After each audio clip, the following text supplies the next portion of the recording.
This is the XPOWER A-2 multi-purpose powered air duster, the corded little powerhouse that convinced me to stop buying canned air. The first time I flipped the switch, my honest reaction was equal parts wow and whoa. The airflow hits like a mini leaf blower, the motor spools fast, and yes, it's loud. That raw punch is the whole appeal. I used to ration canned air and hate the drop in pressure. With this, I don't think about conserving anything, I just clean.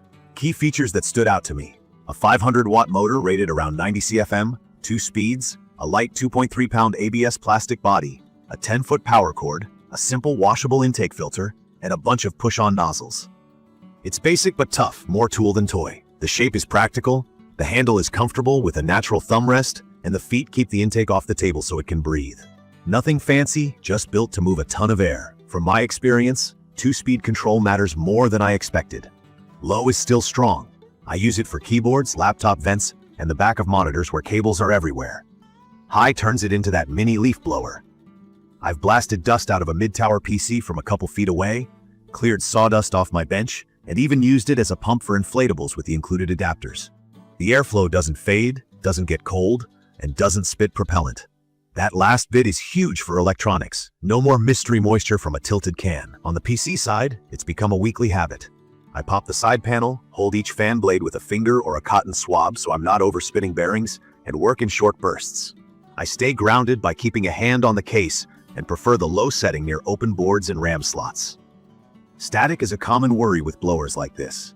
In my opinion, if you keep humidity reasonable, stay grounded, and avoid long direct blasts on bare chips, you're fine. I haven't had a single ESD issue, and I've used it on plenty of GPUs, motherboards, and power supplies. If you want to be extra cautious, clip on a wrist strap. Let me talk about the 2 downsides that actually change how I use it. The first is noise. It's vacuum loud, especially on high. I toss on earplugs if I'm doing more than a half-minute pass. The second is heat.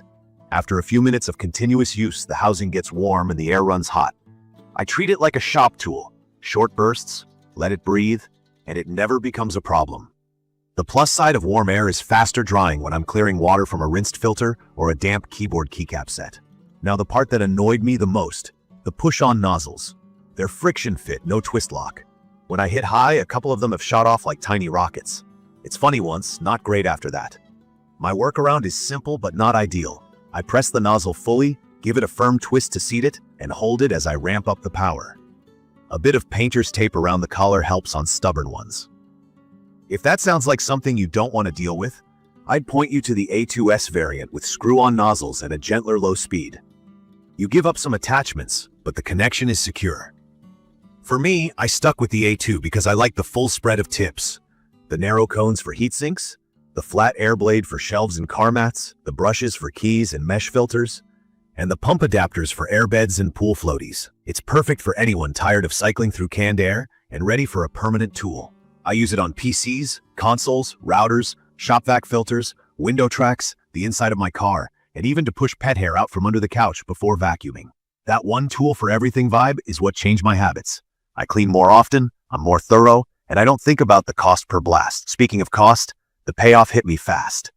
No more multi-packs of cans, no more empty steel in the trash, no more trips to the office store. It's non-toxic, no propellants, just electricity and airflow. The cord is long enough that I can cover a whole desk and a PC on the floor without an extension. Being corded does mean I'm tied to an outlet, but the payoff is consistent power. The filter pops off and rinses under a tap, dries quickly, and keeps the intake clear so the motor stays healthy. The ABS shell has survived a couple bumps in my garage without complaint. If you're kitting out a lab or a team, the A2 6-pack bundle makes sense.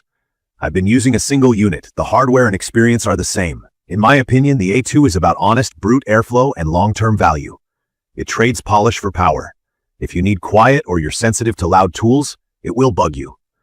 If a flying nozzle would ruin your day, consider the A2S. If you want cordless, look at the battery model. But if what you want is a permanent replacement for cans that blasts dust out, dries parts fast, and doubles as a pump, this checks the boxes. I'd recommend this for PC builders, IT folks, car detailers, barbers, cleaning clippers and stations, makers with 3D printers and CNCs, and anyone with a dusty home office. Keep your expectations clear. It's loud, it runs warm, and the nozzles are old school push fit. The payoff is constant, strong airflow, and a real cut in ongoing costs. In conclusion, the XPOWER A-2 earns its spot on my bench. The 2-speed motor, the practical attachments, the washable filter, and the simple, tough build make it a reliable daily tool. The noise and nozzle design are real trade-offs, but they haven't stopped me from using it all the time. Key features like consistent power, chemical-free air, and the ability to clean, dry, and inflate with one tool make it easy to recommend. From my experience, once you switch, you won't want to go back to cans. If this video helped, hit subscribe and drop your questions or your own tips in the comments. Thank you for watching.